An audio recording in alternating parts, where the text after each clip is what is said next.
Srila Prabhupada ki Nitai Gaur Premanande. Om Namo Bhagavate Vasudevaya.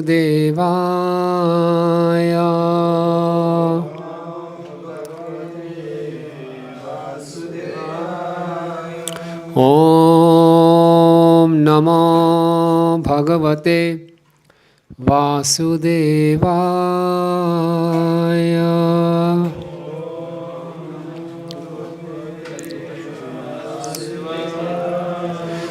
Om Namo Bhagavate Vasudevaya.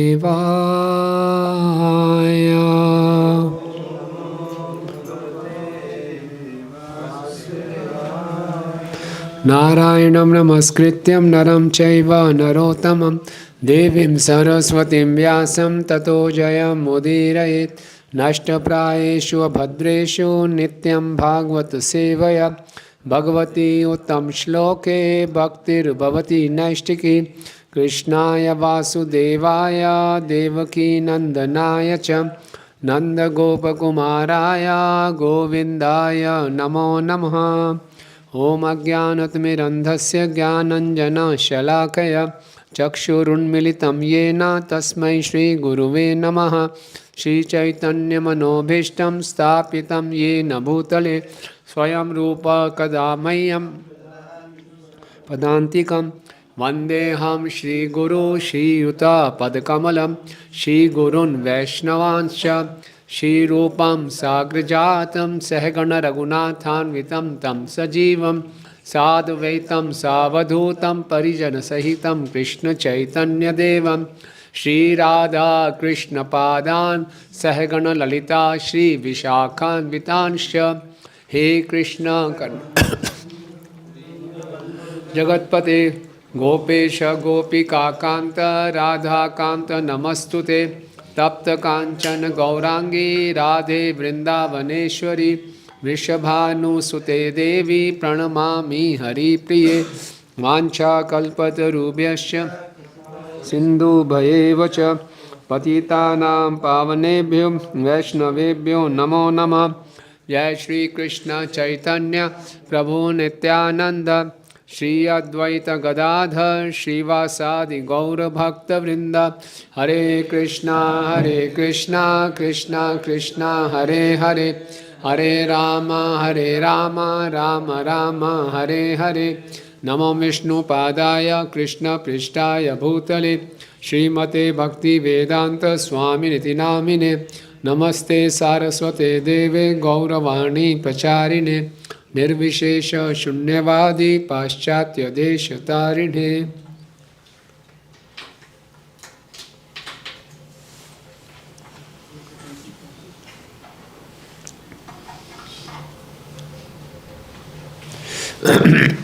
Hare Krishna. So we had done up to 2735, right? Okay. So any questions or comments for the 3 verses we have discussed, Chatushloki?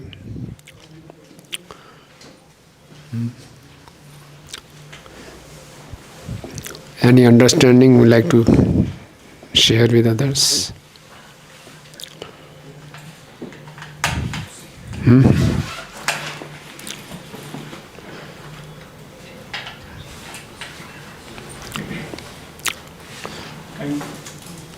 Our current status is like we are in illusion state. Our destination is to attain pain. Okay, good. Yeah, rightly said. Okay. What else? और कुछ? Today is about the Lord detachment. Detachment of Lord. He's detached that from everything, almost. And we said that he's in everybody, like hogs and pigs and every entity is there as residing as Paramatma, but he's not complaining. Yeah. That I am this. Yeah. Yeah, so he remains transcendental and he's detached with his Mahamaya but completely attached with Yog Maya. Okay, Good. Right. Okay. So Brahmaji's 4 questions, 3 questions have been answered. First question was, what was the first question? What is the difference between the bodies of the Lord and Jeev, living entities? And second question was, what are your material forms or spiritual forms? Okay.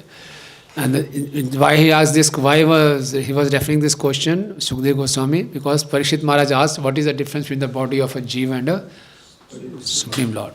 So giving the reference of that, he said yes. When Brahma is asking what are the material forms and spiritual forms, okay? And then what is the role of Mahamaya, Yogamaya? How do Lord plays with the Mahamaya, Yogamaya? And fourth was, how can I be protected from modes of passion and ignorance? Okay, I remain as an instrument. Okay, so that's a very beautiful prayer. We all should be praying like this. You know, this formula is called FFPP. FFPP means fear of fall down, pray for protection. It's a very good formula for sadhak. You know.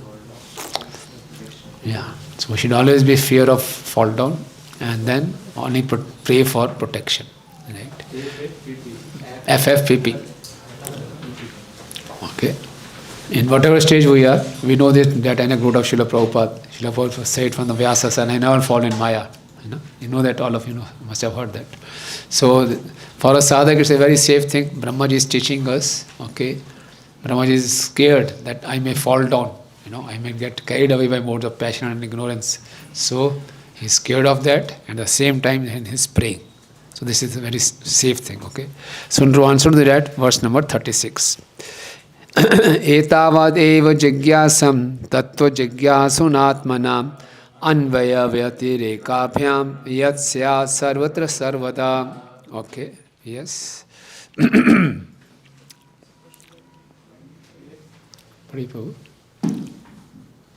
A person who is searching after the supreme absolute truth, the personality of Godhead, must certainly search for it up to this, in all circumstances, in all space and time, and both directly and indirectly. Yeah, so this is answering to Brahma's 4th question, how can I remain safe? At the same time, it is answering to what Lord had promised, Tadangam, the sadhana bhakti. Okay?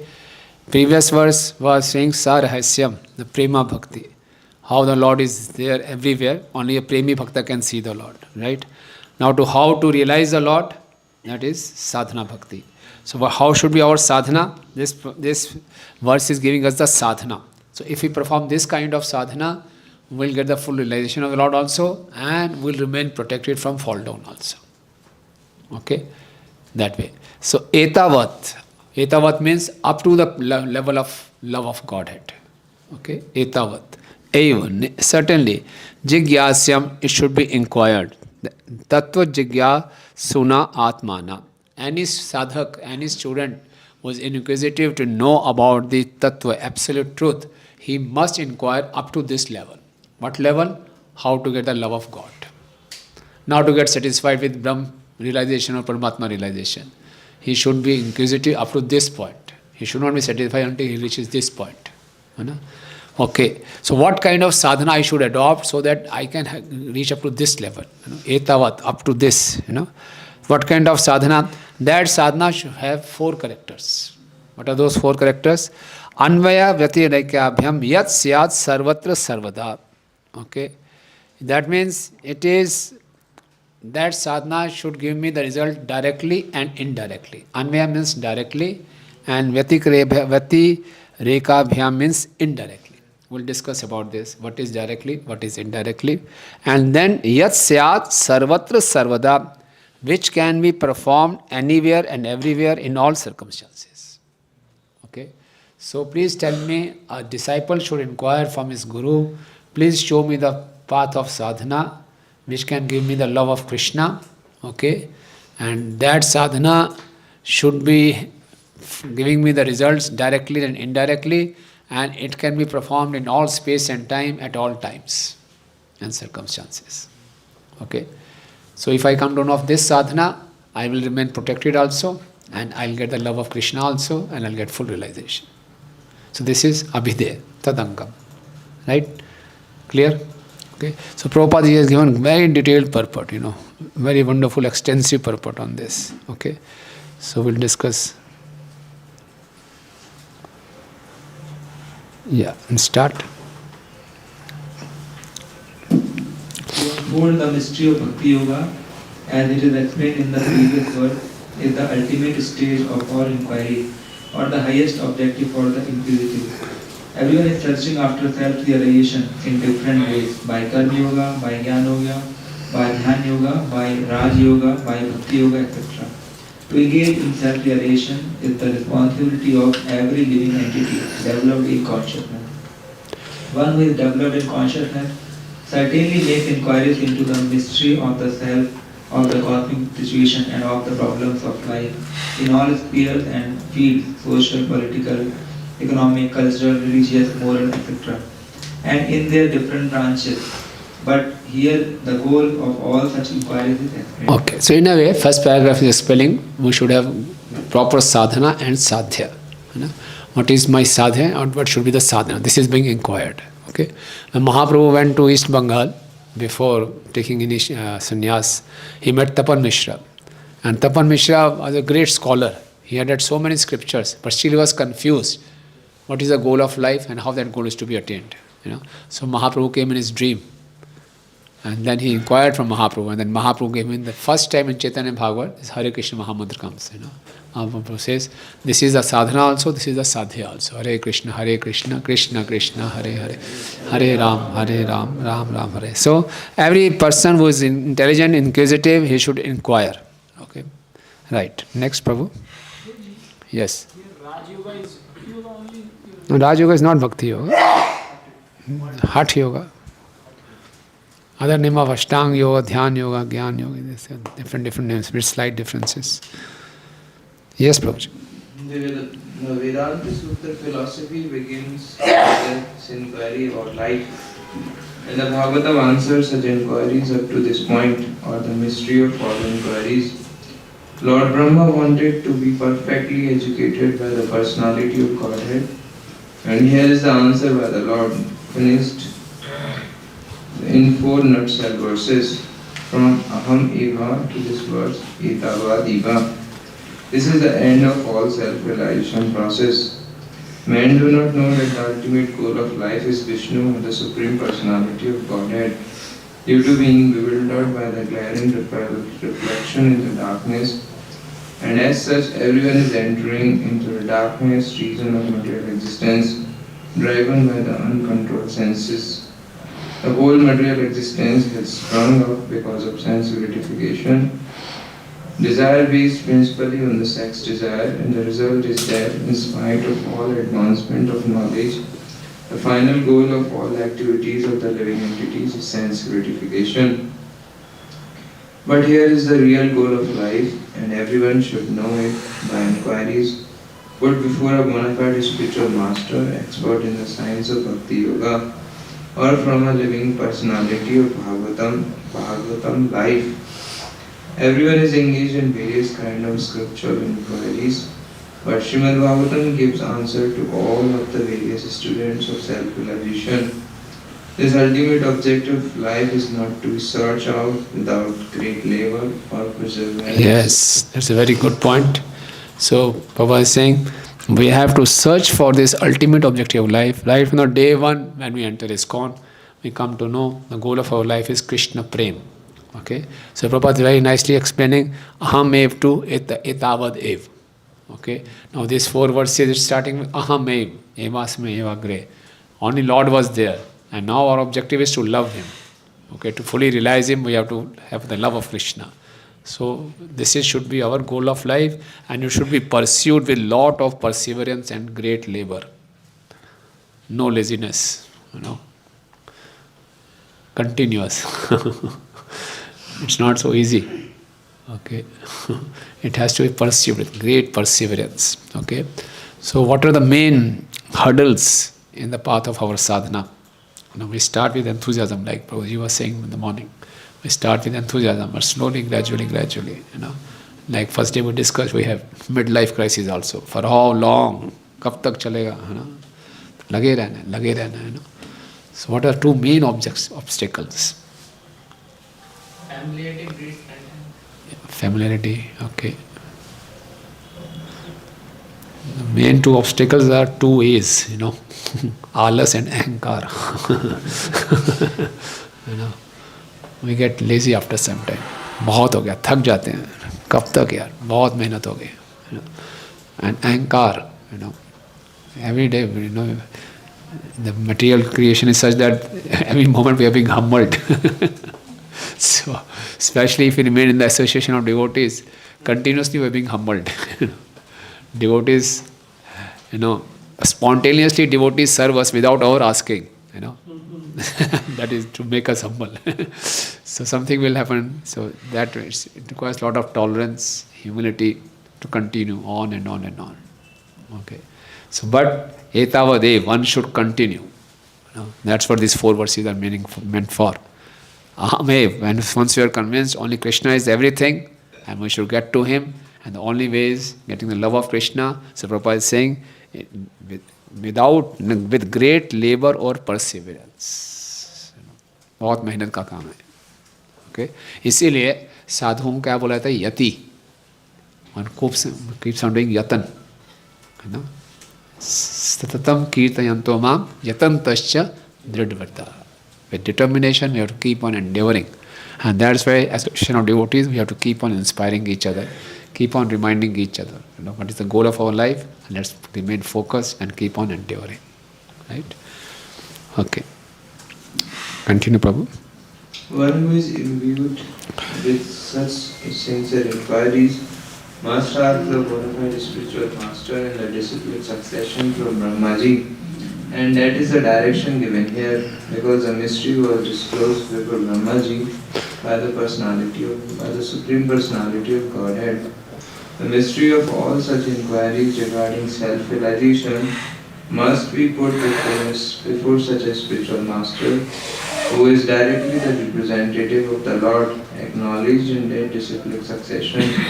Such a bona fide spiritual master is able to clear out the whole thing by evidence from the revealed scriptures, both direct and indirect. Although everyone is free to consult the revealed scripture in this connection, one still requires the guidance of a bona fide spiritual master, and that is the direction in this verse. The bona fide spiritual master is the most confidential representative of the Lord, and one must receive direction from the spiritual master in the same spirit that Brahmaji received it from the personality of Godhead, Lord Krishna. The bona fide spiritual master in that bona fide chain of disciplic succession never claims to be the Lord himself, although such a spiritual master is greater than the Lord in the sense that he can deliver the Lord by his personally realized experience.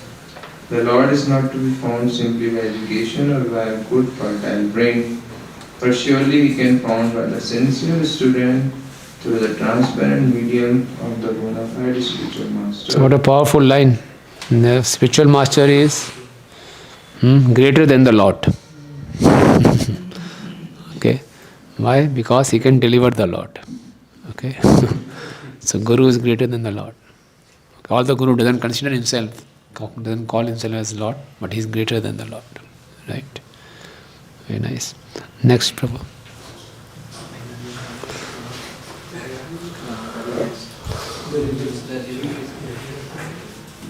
The revealed scriptures give directions directly to this end, but because the bewildered living entities are blinded by the glaring reflection in the darkness, they are unable to find the truth of the revealed scriptures. For example, in the Bhagavad Gita, the whole direction is targeted towards the personality of Godhead, Lord Sri Krishna. But for want of a bona fide spiritual master in the line of Brahmaji or the direct hearer, Arjuna, there are different distortions of the revealed knowledge by many unauthorized persons who just want to satisfy their own whims. Undoubtedly, the Bhagavad Gita is accepted as one of the most brilliant stars in the horizon of the spiritual sky. Yet, the interpretations of this great book of knowledge have so grossly been distorted that every student of the Bhagavad Gita is still in the same darkness of glaring material reflections. Such students are hardly enlightened by the Bhagavad Gita. In the Gita, practically, the same instruction is impaired as in the 4 prime verses of the Bhagavatam, but due to wrong and fashionable interpretations by unauthorized persons, one cannot reach the ultimate conclusion. In the Bhagavad Gita 18.61, it is clearly said, Isvara sarvabhutanam hridayeshu arjuna tishtati brahmanyam sarvabhutani yanta yurani bhaya. The Lord is situated in the hearts of all living beings as Paramatma, and He is controlling all of them in the material world under the agency of His external energy. Therefore, it is clearly mentioned that the Lord is the supreme controller and that the living entities are controlled by the Lord. In the same Bhagavad Gita 18.6, the Lord directs as follows: Manmanahar Bhakto Bhadya Jivam Namaskuru Mameveshis Yukta Satyam Te Pratijani Priyosi Me. It is clear from this verse of the Bhagavad Gita that the direction of the Lord is that one should be God-minded, a devotee of the Lord, a worshipper of the Lord, and must offer all obeisances unto Lord Krishna. By so doing, the devotee will undoubtedly go back to God and back to home. Yeah. So till this point, Prabhupada is explaining etavad eva. We should inquire up to this point, and we should go to the spiritual master. Who should be the spiritual master? Even by directly studying the scriptures, we cannot come to know of this. Prabhupada is explaining all this. And Prabhupada is also saying the Bhagavad Gita also has the same conclusion. The essence of Bhagavad Gita is love of Krishna. Okay? And how to get that love? Manmanam bhakto madhyaji mamskuru. That is the essence of Bhagavad Gita, and that is the essence of Chatushloki Bhagavatam also. Okay? Then Prabhupada is further explaining that whole Varnashram system was also designed for this, but in the present day, Namam Dushkiteuno Moda, Prapadyante Naradhama, Maya Pratgyana, Asurubhavam Ashrita. So we are advancing the material advancement, but we are neglecting the devotional service. So it's a society of cats and dogs. Prabhupada is writing this. And then Prabhupada is writing, just above this versa, Parabhavastavada Bhojjato. The Srimad Bhagavatam therefore says again and again that without attainment of the status of Bhakti Yoga, all the activities of the human society are to be considered absolute failure only. Okay? Absolute failure. However advancement we may make, but if it is not leading to love of Krishna, it is absolute failure. Parabhavastavat abhojjato yavat na jigyasat atmatattva yavat kriyastavat idam manome karmatmakam yena sharira bandha. As long as one is blind to inquiring after self-realization, all material activities, however great they may be, are all different kinds of defeat, because the aim of human life is not fulfilled by such unwanted, profitless activities. Okay? The function of the human body is to attain freedom from the material bondage, but as long as one is fully absorbed in material activities, his mind will be overwhelmed in the whirlpool of matter, and thus he will continue to be engaged in the material body's life after life. Evam mana karma vasham payukte avidya atmani upadhiyamane piti na yavat mai vasudeve na muchyate deha yogena tavat. Until unless we develop love for Vasudev, we will not get rid of deha yoga. No? Atma will remain connected with deha, somehow or the other. Keep on getting the bodies. It is one's mind that generates different kinds of bodies for suffering different kinds of material pangs. Therefore, as long as mind is absorbed in fruitive activities, the mind is understood to be absorbed in nescience, and one is sure to be subjected to material bondage in different bodies again and again until one develops a transcendental love for Godhead, Vasudeva, the Supreme Person. To become absorbed in the transcendental name, quality, form and activity of the Supreme Person, Vasudeva, means to change the temper of the mind from the matter to absolute knowledge. Prabhupada's English is altogether different, to change the temper of the mind from the matter to absolute knowledge, which leads one to the path of absolute realization and thus frees one from the bondage of material contact and engagements in different material bodies. Okay, so this is how Prabhupada is till now explained. We should inquire up to this point. Bhakti Yoga is most essential for all the human beings. Okay, now Prabhupada will be stressing on the point Sarvatra Sarvada. This Bhakti Yoga has speciality that Bhakti Yoga is the topmost sadhana that has been established, and how it can be performed Sarvatra Sarvada, that Prabhupada will be explaining now. Okay? Who's the next speaker? Mike, please. Srila Jiva Goswami. Srila Jiva Goswami Prabhupada therefore comments on the words Sarvatra Sarvada in the sense that the principles of Bhakti Yoga or devotional service to the Lord are apt in all circumstances. That is, Bhakti Yoga is recommended in all the revealed scriptures. It is performed by all authorities. It is important in all places. It is useful in all causes and effects, etc. As far as all the revealed scriptures are concerned, he quotes from the Skanda Purana on the topics of Brahma and Narada as follows. Samsaresmin mahaghore janmrityu samakule pujanam vasudevasya tarakam apavadibhi smrita. In the material world, which is full of darkness and dangers, combined with birth and death and full of different anxieties, the only way to get out of the great entanglement is to accept loving, transcendental, devotional service to Lord Vasudeva. This is accepted by all classes of philosophers. Yeah. Srila Jiva Goswami also quotes another common passage which is found in 3 Puranas, namely the Padma Purana, Skanda Purana and Linga Purana. It runs as follows. Alote sarva shastrani, vicharacha punapana, idam ekam samishpannam, dhyaya narayana sada. By scrutinizingly reviewing all the revealed scriptures and judging them again and again, it is now concluded the Lord Narayana is absolute, supreme absolute truth, and thus he alone should be worshipped. The same truth is also indirectly described in the Garuda Purana as follows. Paramadopi Vedanam Sarvashastrartha Vedapi Yona Sarveshware Bhaktastam Vidyat Purushadhamam. Even though one may have gone to the other side of all the Vedas, and even though one is well versed in all the revealed scriptures, if one is not a devotee of the Supreme Lord, he must be considered the lowest of mankind. Similarly, it is also stated in Srimad Bhagavatam 5.18.12 indirectly as follows. Yasyacha bhaktir bhagavadya kinchana sarveri gunaishtatu samasate sura harava bhaktasya kuto mahatguna manorathena sati dhavato. One who has unflinching devotion unto the Supreme Personality of Godhead must have all the good qualities of the demigods, and contrarily, one who is not a devotee of the Lord must be hovering in the darkness of mental speculation and thus must be engaged in material impermanence. Srimad Bhagavatam 11.11.18 says, Shabda Brahmani Nishnadur Anishnayat Pareyadi Shamastasya Shamapalo He Advinam Rakshata. One may be well versed in all the transcendental literature of the Vedas, but if he fails to be acquainted with the Supreme, then it must be concluded that all of his education is like the burden of a beast or like one's keeping a cow without milking capacity. Similarly, the liberty of discharging loving transcendental service to the Lord is invested in everyone, even the woman, the Shudras, the forest tribes, or any other living beings born in sinful conditions.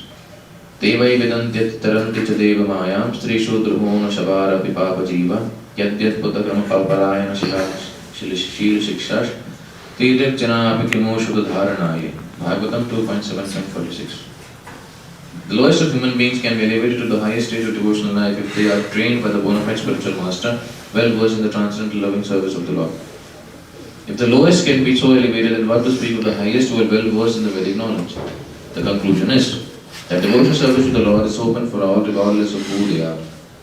That is the confirmation of its application for all kinds of performance of the service. Yes, so it is sarvatra sarvada, it can be performed by all kinds of people. Yeah? And then further is saying it can be performed in the lower species. Animals and birds can also perform this devotional service. Continue. You are like some news reader somewhere, your voice is it's just like a perfect tone and perfect pronunciation. Just like a news reader. Very nice, thank you. Yeah. Should he read? No. No one can match him, Yeah. Therefore, the devotional service of the Lord, with perfect knowledge through the training of a bona fide spiritual master, is advised for everyone, even if one happens not to be a human being. Yes. This is confirmed in the Garuda Purana as follows. Kirta Pakshi Miranancha Harau Sanyasta Chetasam Utvam Eva Kadim Manya Kim Punar Jnanigam Nram. Even the worms, birds and beasts are assured of elevation to the highest perfection in life if they are completely surrendered to the transcendental loving service of the Lord. So what to speak of the philosophers amongst the human beings? Okay. Therefore, there is no need to seek properly qualified candidates for discharging devotional service to the Lord. Let them be either well-behaved or ill-trained. Let them be either learned or fools. Let them be either grossly attached or in the renounced order of life. Let them be liberated souls or desirous of salvation. Let them be inexpert in the discharge of devotional service or expert in the same. All of them can be elevated to the supreme position by discharging devotional service under the proper guidance. Very powerful statements, Sometimes we judge devotees he's not expert, he's not this, he's not that. But no, anyone can perform devotional service. It's very internal, and anyone can be elevated to the topmost platform under proper guidance. So we should not give up on anyone. इसका कुछ नहीं हो सकता है ना. We should not give up on anyone. The devotional service is so powerful. In Nectar of Instruction, I think verse 3, Prabhupada is writing, that devotional service is so powerful, it drags one to perfection. We may be highly imperfect, but the process is so powerful, it will drag us to perfection. So that is the beauty of devotional service. Okay. Let them be fools, let them be learned, let them be grossly attached. Even if someone is very much attached, still is eligible for performing devotional service. Okay. Continue, please. This is also confirmed in Bhagavad Gita 9.30. 32 as follows. Apiche Sudracharo Bhajante Mamanandabha Sadhu Deva Samantavya Samyak Vyavasito Hisa Mam Hi Pata Vapashita Ye Api Shu Papayonaya Striyo Vaishyas Tatha Sudras Te Api Yanti Param Gati. Even if a person is fully addicted to all sort of sinful acts, if he happens to be engaged in loving transcendental service of the Lord under proper guidance, he is to be considered the most perfect holy man without a doubt. And thus any person whatsoever and whosoever he or she may be, even the fallen woman, the less intelligent laborer, the dull mercantile man, or even a man lower than all these, can attain the highest perfection of life by going back home, back to Godhead, provided he or she take shelter of the lotus feet of the Lord in all earnestness. This sincere earnestness is the only qualification that can lead one to the highest perfectional stage of life. And unless and until such a real earnestness is aroused, there is a difference between cleanliness and uncleanliness, learning or non-learning in the material estimation. Fire is always fire, and thus if someone touches the fire, knowingly or unknowingly, the fire will act in its own way, without discrimination. The principle is Haril Harati Papani Dushta Chittair Api Smita. The all-powerful Lord can purify the devotee of all sinful reactions, just as the sun can sterilize all sort of infection by its powerful rays. Attraction for material enjoyment cannot act upon a pure devotee of the Lord. There are hundreds and thousands of aphorisms in the revealed scriptures. Atma Ramascha Muneya. Even the self-realized souls are so attracted by the transcendental loving service of the Lord. Kechit Kevalaya Bhaktya Vasudeva Parayana. Simply by hearing and chanting, one becomes a great devotee of Lord Vasudeva. Na Charati Bhagavat Padaravinda Navani Misharadam. Api Sa Vaishnavagraya. A person who does not move from the lotus feet of the Lord, even for a moment or a second, is to consider the greatest of all Vaishnavas. Bhagavad Parshadatam Prapte Mat Sevaya Pratitam Te. The pure devotees are convinced of attaining the association of the personality of Godhead, and thus they are always engaged in transcendental loving service of the Lord. Therefore, in all continents, in all planets, in all universes, devotional service to the Lord or Bhakti Yoga is current, and that is the statement of Srimad Bhagavatam and allied scriptures. Everywhere means in every part of the creation of the Lord. The Lord can be served and by all the senses, or even simply by the mind. The South Indian Brahmana who served the Lord simply on the strength of his mind also factually realized the Lord. Success is guaranteed for a devotee who fully engages any one of his senses in the mode of devotional service. The Lord can be served by any ingredients, even the most common commodity, a flower, a leaf, a fruit, or a little water. which are available in any part of the universe and without cost. And thus, the Lord is served universally by the universal entities. He can be served simply by hearing. He can be served simply by chanting or reading about his activities. He can be served simply by adoring him and accepting him. In the Bhagavad Gita, it is stated. Yeah. Bhaskar. So okay, we'll skip this. Bhagavad is stated Yat Karoshi Adishnasi, that Prabhupada is explaining. So whatever we do, we should offer it to Krishna and then take it. And then it is in the Skand Purana also it is said that, Yasya smritya cha namoktya tapo yagya kriyadishu nunam sampurnatam eti sadyo vandetam achyutam. I offer my obeisances unto him, the infallible, because simply by either remembering him or vibrating his holy name, one can attain the perfection of all penances, sacrifice of fruity activities, and this process can be universally followed. Akama sarukamo va mokshkamo dhardi tivrena bhakti yogena yajeta purusham param. Though a person be full of desires, have no desires, he may follow this path of infallible bhakti yoga for complete perfection. One need not be anxious to propitiate each and every demigod and goddess, because the root of all of them is the personality of Godhead.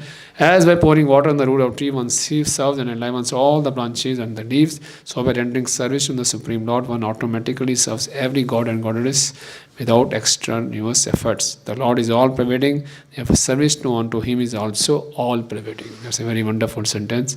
So, bhakti means all-pervading. It can be performed by anyone, anywhere, anytime, in any circumstances. So there is no excuse for any living entity not to perform devotional service. That's why when we are discussing, there is no apad dharma for devotees. Okay? For Brahman, for followers of Varnashram dharma, there is apad dharma. But for bhaktas, there is no apad dharma. Because there is no situation where we can say, I cannot perform devotional service. Prabhupada is saying, even with mind we can do that, even with one ingredient is available, we'll do that. Like, for us human beings, it's quite possible. For the living entities who are like not in highly conscious state, like insects, birds, reptiles, or aquatics. So how they are performing? For them, how the lower species can perform devotional service, that verse came, no? Even a bird, animal or insect can also perform. Can we help them? Yeah, we help them. If they're hearing kirtan, they are performing devotional service. If you're feeding them prasad. Okay? And devotional service is so powerful, for performing devotional service, even Shraddha is also not required. Even without faith, it can be performed. An example, in Srimad Bhagavatam, Ajamin. Sanketik Name Bhas. Similarly, all these animals, insects. So many people come to our temple, they don't have any faith, little faith, they just come, the prasad is very good. But devotional service is so powerful, even by following this process without faith, it will generate faith. How? We will accumulate agyat sukritis.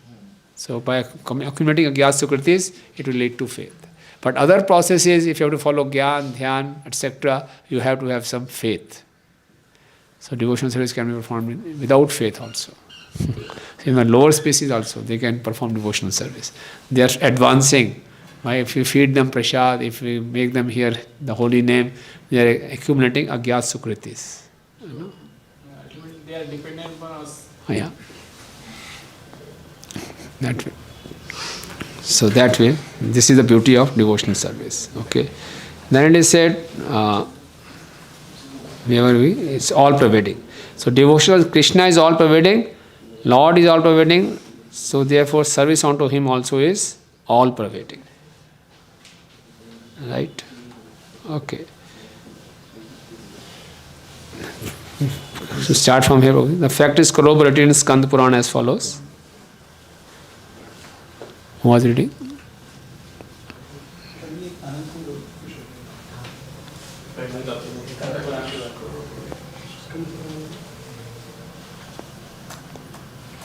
आरती के देव देवेश के ऊपर श्लोक That is corroborated. This fact is corroborated in the Skanda Purana as follows. Archite deve deveshe shankha chakra gadadhare archita sarva devasya yata sarva gata hari. I am the Supreme Lord, the personality of Godhead, who carries in his hand a conch shell, wheel, club and lotus flower is worshipped. Certainly all other demigods are worshipped automatically because Hari, the personality of Godhead, is all pervading. Therefore, in all cases, namely nominative, objective, causative, dative, ablative, possessive and supportive, everyone is benefited by such transcendental loving service to the Lord. The man who worship the Lord and the Lord himself who is worshipped, the cause for which the Lord is worshipped, the source of supply, the place where such worship is done, etc. Everything is benefited by such an action. Everyone, anyone who somehow or other gets connected in this devotional service, by whom it is performed, for whom it is performed, the cause for which it is performed, where it is performed, the source of supply, everyone is benefited. We go for Gita Marathon, we take donation from others, he is benefited. The tree which was cut, from which tree the papers were printed, on the papers on which Gita is printed, that tree is benefited. The auto we had, the truck in which the Bhagavad Gita came, he is also benefited. Everyone is benefited. If he's just going on the road, even if he has not taken Bhagavad Gita, we have shown him Bhagavad Gita, he is also benefited. So this is the power of Bhakti Yoga. Okay. So even during the annihilation of material world, the process of Bhakti Yoga can be applied. Kale nashta pralaya vaniyam. The Lord is worshipped in devastation because he protects the Vedas from being annihilated. He is worshipped in every millennium. The Krite Adhyayatu Vishnu. In Vishnu Purana it is written, Sa hanistan mahachidram sa mohasya vibhrama yan muhurtam kshanamapi vasudevam na chintayet. Even for a moment remembrance of Vasudeva, Supreme Personality of Godhead, is missed, that is the greatest loss, that is the greatest illusion, and that is the greatest anomaly. Okay, yeah. Can you please elaborate on this point? Which point? For any moment we do not remember information, then it is so you can understand that it is more loss. Yes, anyone would like to comment? Sa hanischa mahachidram. It is the greatest loss any moment if I am not remembering Vasudeva. Because that can be the last moment. Even Then? you will not able to remember what. So? Ante Narayana Smriti. So Okay, you are not able to remember. If it is not that, if it is the last moment, then we are gone. What else? How it is the greatest loss? Like one moment was enough for Khatwang Maharaj to become purely Krishna conscious and go back to Godhead. And Chanakya Pandit also says like one moment which goes away cannot be taken Purchased back. Purchased back. Yeah. There's so much of good. Good. Yes, Krishna Mukund. We discussed earlier yesterday that if you don't remember Krishna, if you don't remember Krishna, then one bad choice of bad remembrance can cause many births. Many births, yeah. in the next lives. That's the risk. That is the risk. Yes, bro.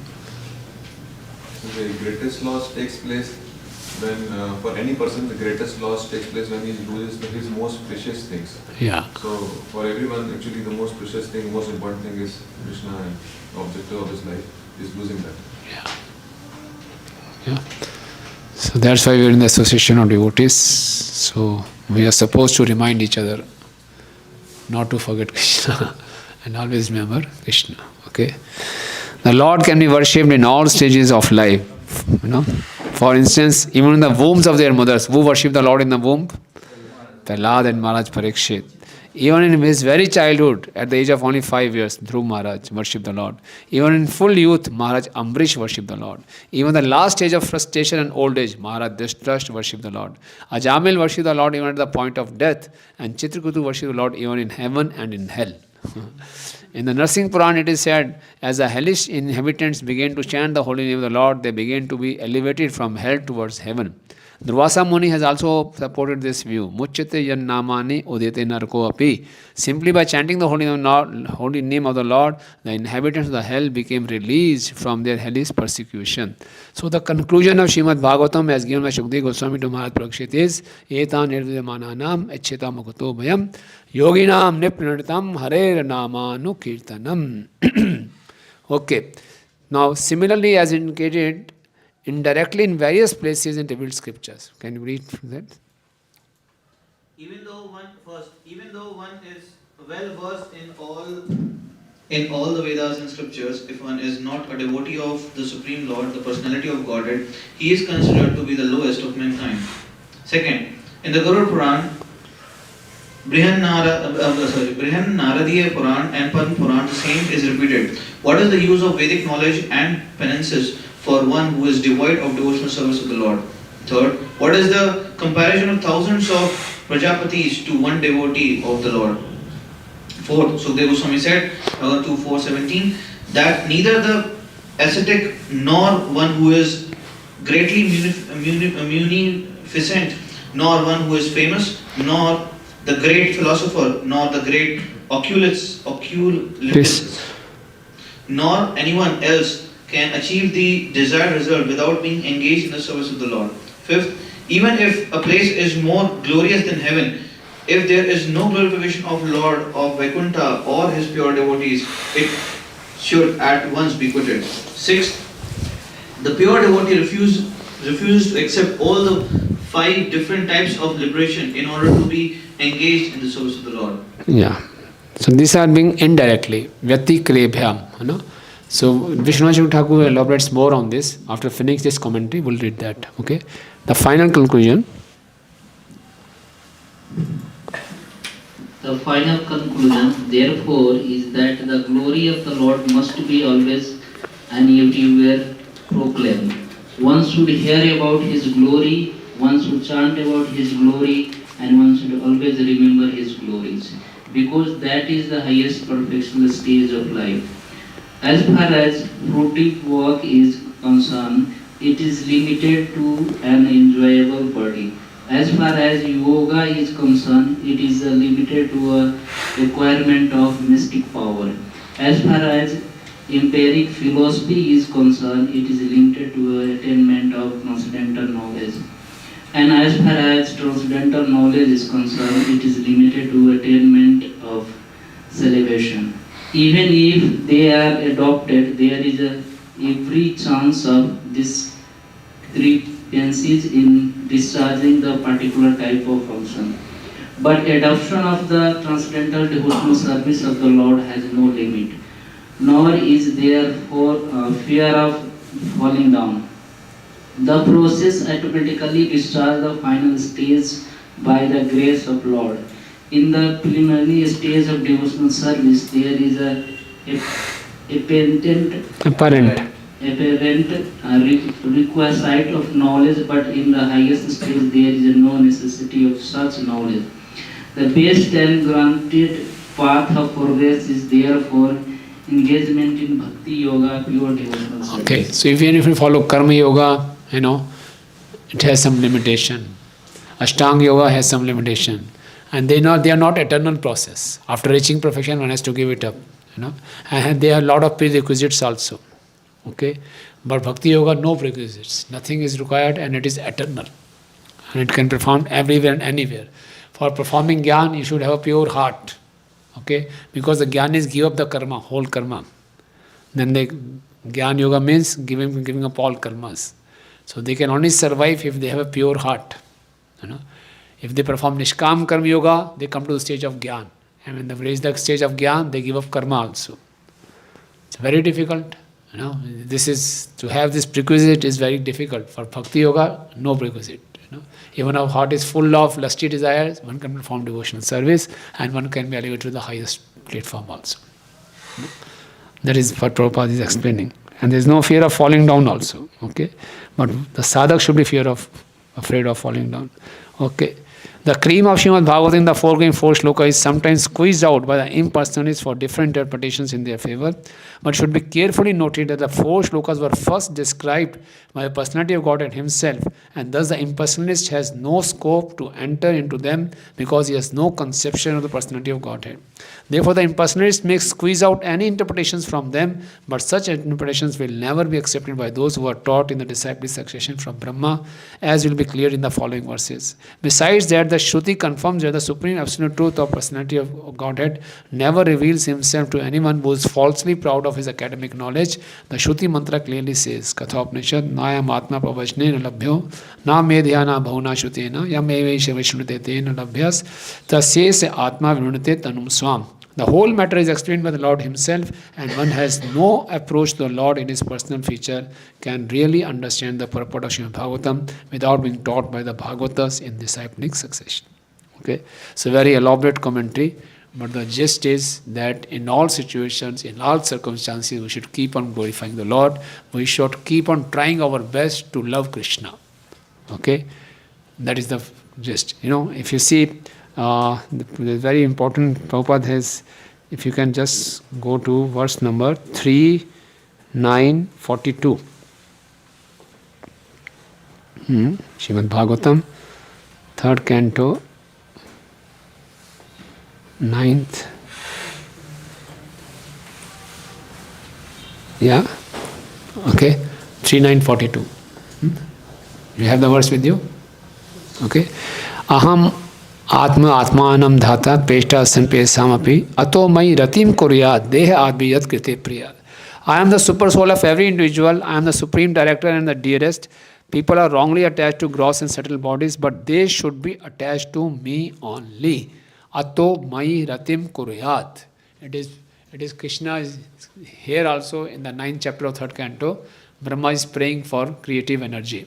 Brahma is about to start his day. He gets bewildered, he prays to the Lord, and the Lord again empowers him, and then Lord tells him that every living entity should love me.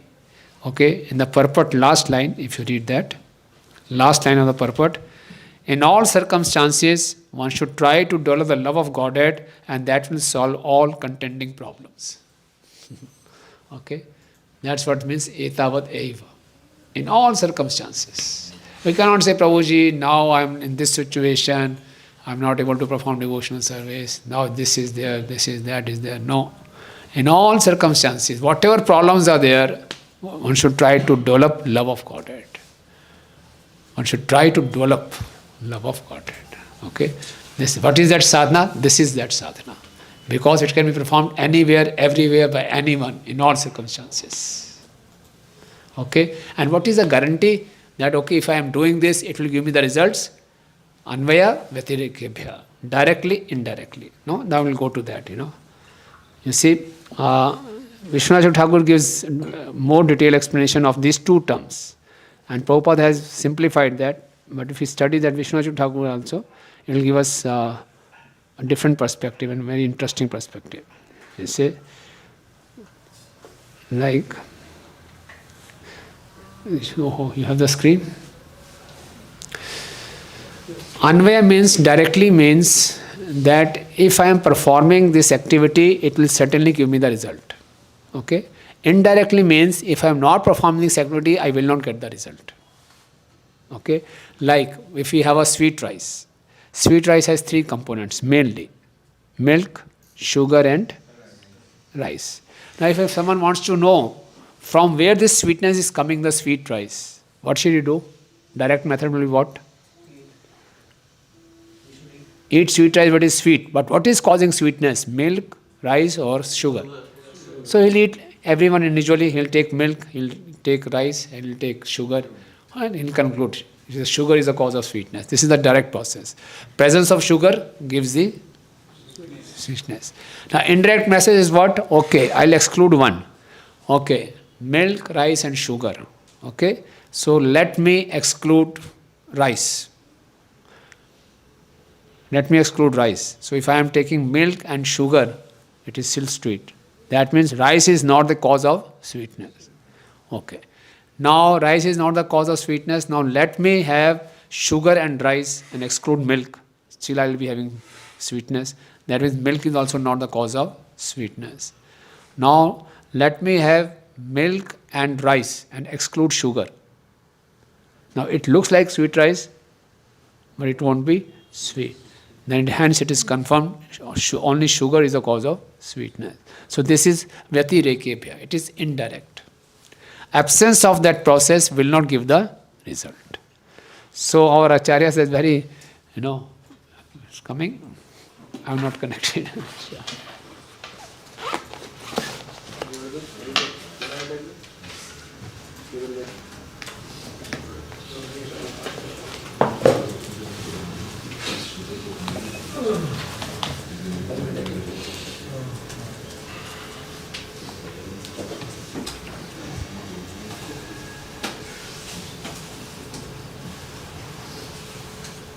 आएगा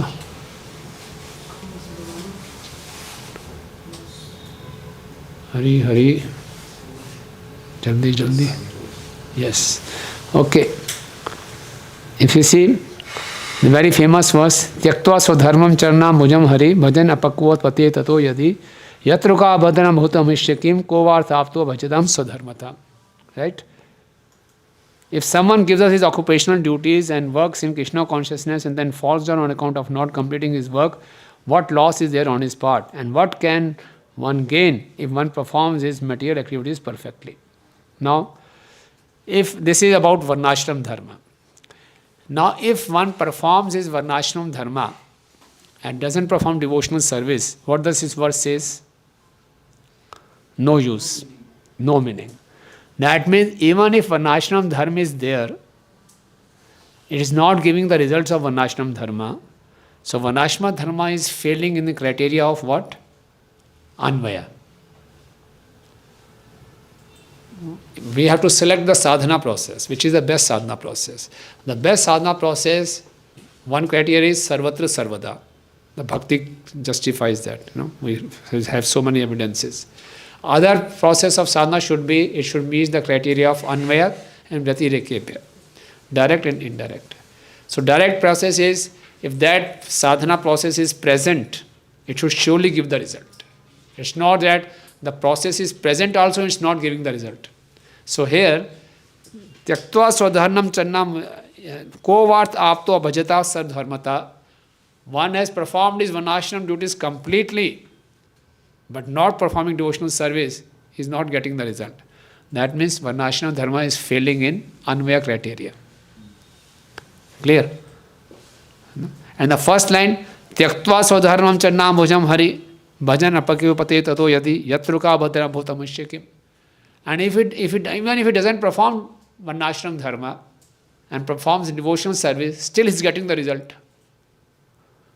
So here Varnashram Dharma is failing in which criteria? व्यतिरेकेभ्य, indirect. ठीक है ना? थोड़ा confusing है लेकिन interesting है. समझ आ रहा है? नहीं आया? कौन समझाएगा आप संकर्षण देव को? हैं? समझाओ समझाओ.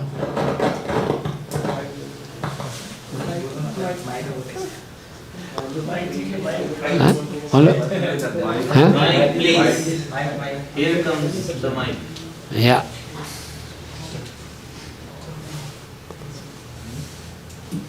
अगर हम वर्णाश्रम धर्म का पालन करते हैं और भगवान की भक्ति नहीं करते तो वो अन्वय हो गया. अन्वय हो गया हमारे. हाँ, क्यों अन्वय हो गया? क्योंकि अन्वय में वो फेल हो रहा है. अन्वय वहाँ फेल हो गई क्योंकि सब कुछ किया पर भगवान कुछ मिला नहीं. कुछ मिला नहीं. नहीं, वर्णाश्रम का भी रिजल्ट नहीं मिलेगा उसको. वर्णाश्रम की जो साधना है, वो साधना का रिजल्ट लेने के लिए भी भक्ति का होना जरूरी है. तो खाली वर्णाश्रम किया, भक्ति नहीं की, तो वर्णाश्रम का रिजल्ट नहीं मिल रहा. इसका मतलब जो वर्णाश्रम है वो अन्वय क्राइटेरिया में फेल हो रहा है. ठीक है ना? दूसरा अगर हमने वर्णाश्रम धर्म का पालन भी नहीं किया, हाँ, और भक्ति की तो भी हमें सारा सब कुछ मिल जाएगा. तो हाँ, इसका मतलब वर्णाश्रम में व्यतिरेकेभ्य में फेल हो रहा है कि वो नहीं है तो उसका कुछ भी नहीं होना चाहिए था. हाँ, कुछ इफेक्ट में हो या ना हो फर्क ही नहीं पड़ रहा. तो ऐसी साधना का क्या फ़ायदा? ठीक है ना? भक्ति को देखते हैं आप. अगर वर्णाश्रम किया और भक्ति नहीं की तो रिजल्ट नहीं आ रहा, तो इसका मतलब भक्ति नहीं है तो रिजल्ट नहीं आ रहा। तो भक्ति किस क्राइटेरिया में पास कर रही है? व्यतिरेक है, इनडायरेक्ट। अच्छा, भक्ति है लेकिन वर्णाश्रम नहीं भी है, लेकिन भक्ति है और रिजल्ट आ रहा है पूरा, तो इसका मतलब क्या है? भक्ति अन्वय क्राइटेरिया में पास हो रही है। तो इसलिए भक्ति जो है सुप्रीम साधना है।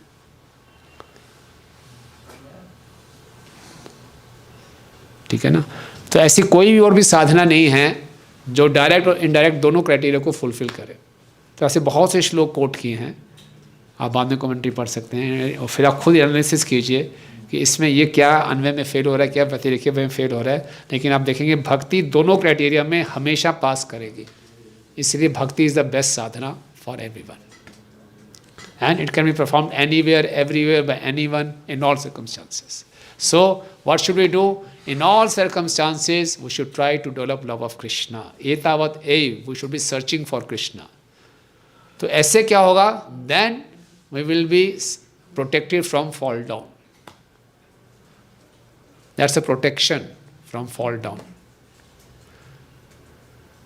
Brahma ji was scared of fall down. That will protect us. This attitude will protect us from fall down.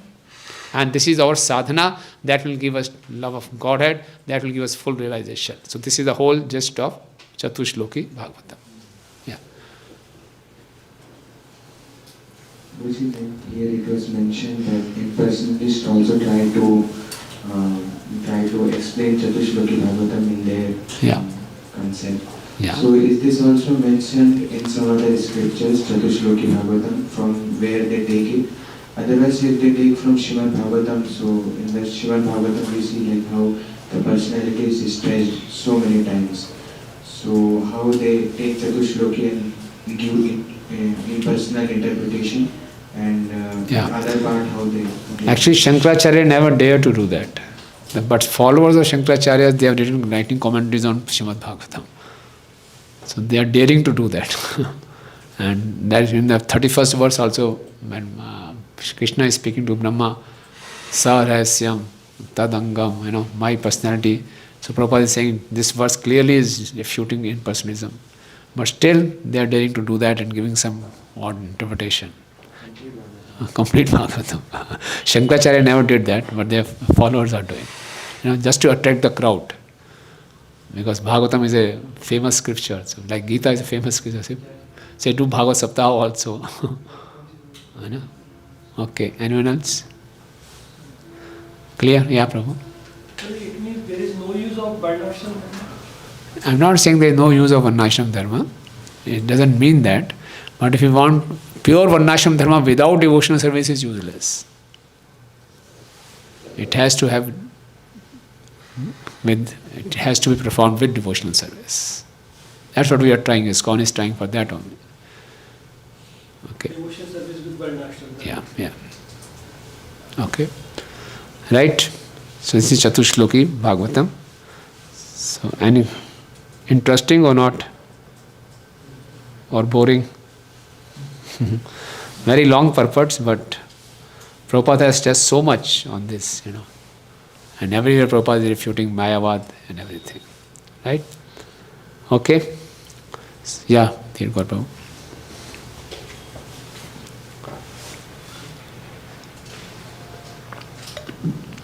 As far as the results which are obtained by devotional service, no other process can give that. So here the comparison is given to Varnashram Dharma, but it can be compared to any other process also. It can be compared, all the processes, yes. So we're going to go into detail of the shlokas, but in the Vishnu Thakur in the commentary, he's comparing every devotional service with everyone. Gyan also, yoga also. And every year he's proving that without devotional service, all these processes are failing in direct and indirect criteria. Now this verse can only be explained to the devotees, like outside people, their aim is anyways not going to get the love of Godhead. Their aim is to get some material attachments or sense gratification. So those goals can be achieved by other processes. No. Akama sarva kamova moksha kama udhardi. Tivrena bhakti yogena jayate purusham param. Here also if you see, even if they want sense gratification, let them approach any demigod, let them approach Krishna. So they will get more sense gratification with Krishna. Devotional service will fulfill the desires more. Even if moksha, akama, sarvakama, moksha kama, still they have to have some tinge of devotional service. Without devotional service, only karma kand or gyan kand won't give them result. You know? So even if they have their sadhya as indra-tipti or moksha, they have to take shelter of devotional service. You know? So that way devotional service is the best sadhana. You know? So that way. So for us, what is the teaching? Teaching is that in all circumstances, we should not waste any time, and our mind should not cheat us, give us excuse. In all circumstances, we should try to develop love of God, and we should keep on inquiring. Etavat eva. You know, how I can, in this situation, how I can develop my love of Krishna. This should be my inquiry. Athato Brahma Jigyasa. This is the ultimate inquiry. You know, Athato Brahma Jigyasa. I come to know that Krishna is the supreme truth.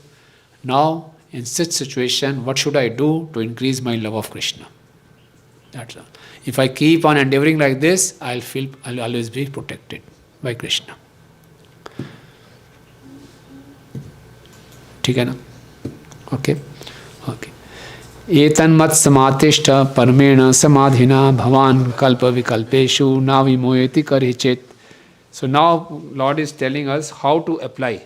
Lord is telling Brahma how to apply this Chatushloki Bhagavatam. Please, translation. O Brahma, just follow this conclusion by fixed concentration of mind, and no pride will disturb you, neither in the partial nor in the final devastation. Yes, please, purport. As in the Bhagavad Gita 10th chapter, the personality of Godhead Lord Krishna has summarized the whole text in 4 verses, namely Aham Sarvasva Prabhu, etc. So the complete Srimad Bhagavatam has also been summarized in 4 verses as Aham Evasam Evarje, etc. Thus, the secret purpose of the most important Bhagavatam Bhagavatait. Most important. Bhagavatai conclusion has been explained by the original speaker of the Srimad Bhagavatam, who was also the original speaker of the Bhagavad Gita, the personality of Godhead, Lord Sri Krishna. So here Prabhupada is clarifying who has spoken these 4 verses? Krishna. You know? The speaker of Chatushloki Bhagavad Gita is the same speaker of Chatushloki Bhagavatam. Yeah.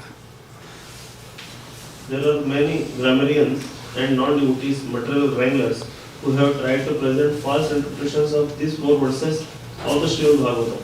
But the Lord himself advised Brahmaji not to be deviated from the fixed conclusion the Lord had taught. The Lord was a teacher of the nucleus of Srimad Bhagavatam in 4 verses, and Brahma was the receiver of the knowledge. Misinterpretation of the word aham by the word generally of the impersonalist should not be disturb the mind of the strict followers of the Srimad Bhagavatam. Srimad Bhagavatam is the text of the personality of Godhead and his unalloyed devotees, who are also known as the Bhagavatas. And any outsider should have no access to this confidential literature of devotional service. But unfortunately, the impersonalist, who has no relation to the Supreme Personality Godhead, sometimes tries to interpret Srimad Bhagavatam by his poor fund of knowledge in grammar and dry speculation.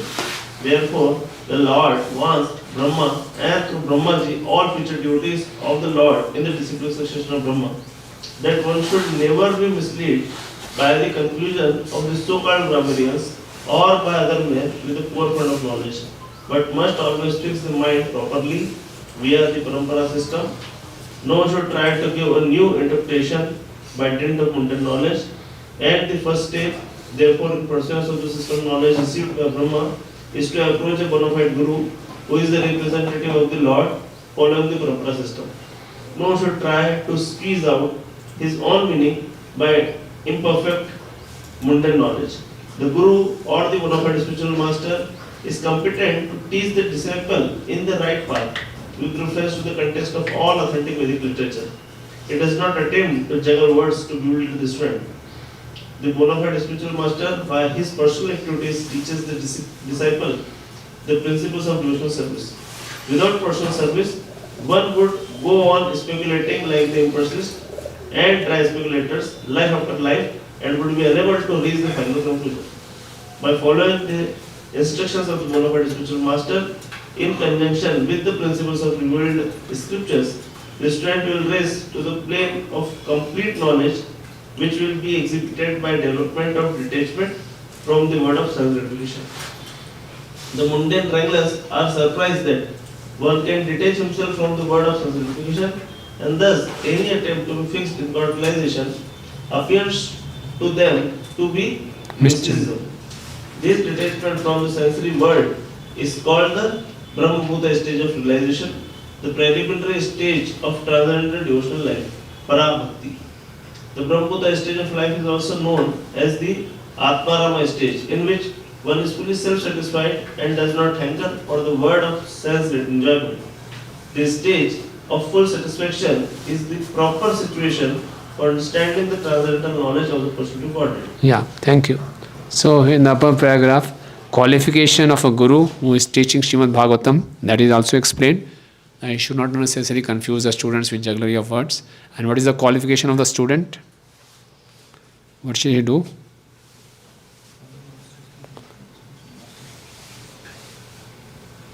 Follow the instructions of bona fide spiritual master and suggesting the principle of revelation. Okay, follow the instructions, and before that, Should not be misled by anything. should not be misled, and most important thing is personal service. Without personal service, one would go on speculating like the impersonalists and dry speculators life after life and would be unable to reach the final conclusion. Okay, so the knowledge will enter our heart, Divya Hridaya Prakashita, with service. Just by reading scriptures or giving lectures or anything, no. By personal service only, this knowledge will be revealed in our heart. Okay, so the exactly means following the instruction of the spiritual master. Practical service. Yeah. Okay. And last paragraph. Therefore, Lord Shri Krishna is the original form of Supreme Personality of Supreme Lord. Krishna to Bhagavan Swayam. This is also clear from this instruction. The Supreme Personality of Godhead is Lord Krishna and not directly Narayan or Purush avatars, which are subsequent manifestations. Okay. Therefore, Srimad Bhagavatam means consciousness of Supreme Personality of Lord Shri Krishna, and Srimad Bhagavatam is a sound representation of Lord as much as Bhagavad Gita is. Thus, the conclusion is that Srimad Bhagavatam is the science of the Lord in which the Lord and His abode are perfectly realized. 38. Shuka uvacha sampradishya vejmano jananam ishtinam pashyastasya tad rupam atmano nirunadhari. Shukdev Goswami said to Parikshit Maharaj, the Supreme Personality of Godhead Hari, after being seen in his transcendental form, instructing Brahmaji, the leader of the living entities, disappeared. So the Lord has been addressed here as Ajana. And the living entity is described as Jananam. So he is Ajana. He is not the normal living entity. Okay? Just read the first 7-8 lines in this verse. In this verse, it is clearly mentioned that the Lord is Ajana, or the Supreme Person, and that he was showing his transcendental form, Atmanurupam, to Brahmaji. While instructing him in the summarization of Srimad Bhagavatam in 4 verses, he is Ajana, or the Supreme Person, amongst Jananam, or all persons. All living entities are individual persons, and amongst all such persons, Lord Hari is supreme, as confirmed in the Shruti mantra, Nitya Nityanam Chetanas Chetananam. So there is no place for impersonal features in the transcendental world as there are impersonal features in the material world. Whenever there is Chetana or knowledge, the personal features comes in. In the spiritual world, everything is full of knowledge, and therefore everything in the transcendental world, the land, the water, the tree, the mountain, the river, the man, the animal, the bird, everything is of the same quality, namely Chaitanya. And therefore everything there is individual and personal. Thank you. Yeah, let's go to the next one. अंतर्हितेन्द्रियार्थाय हरये विहितांजलि सर्वभूतमयो विश्वं ससृजिदं सपूर्ववत्. On the disappearance of the Supreme Personality of Godhead Hari, who is the object of transcendental enjoyment for the senses of devotees, Brahma with folded hands began to recreate the universe full with living entities as it was previously. Okay, first paragraph. The Supreme Personality of Godhead Hari is the object for fulfilling the senses of all living entities. Illusioned by the glaring reflection of the external energy, the living entities worship the senses instead of engaging them properly in fulfilling the desires of the Supreme. Yeah, so instead of worshipping the Lord, we worship our senses. Prabhupada is saying, and that's how we are getting this material world again and again. Okay. Prajapati Dharmampati Ekada Niyaman Yasman Bhadram Prajanam Anvichan Atishtat Swartha Kamaya.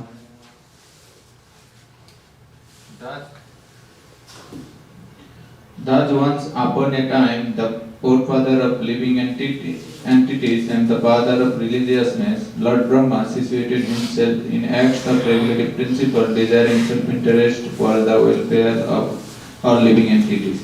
Okay. Tam Narada Priyatamo Rikta Thanam Anuvrata Shushumana Shilena Prashena Damena Cha. Narad, the most dear of the inheritor sons of Brahma, always ready to serve his father, strictly follows the instruction of his father by his mannerly behavior, meekness and sense control. Mayam Vividishan Vishnur Maya Shesha Mahamuni Mahabhagavato Rajan Pitaram Paryatoshayat. Narad very much pleased his father and desired to know all about the energies of Vishnu, the master of all energies. For Narad was the greatest of all sages and greatest of all devotees, O king. Yeah, okay. Okay, so just read beginning, purport. Lord Brahma, being the creator of all living beings in the universe, is originally the father of several well-known sons like Daksha, the Chatushanas, and Narad.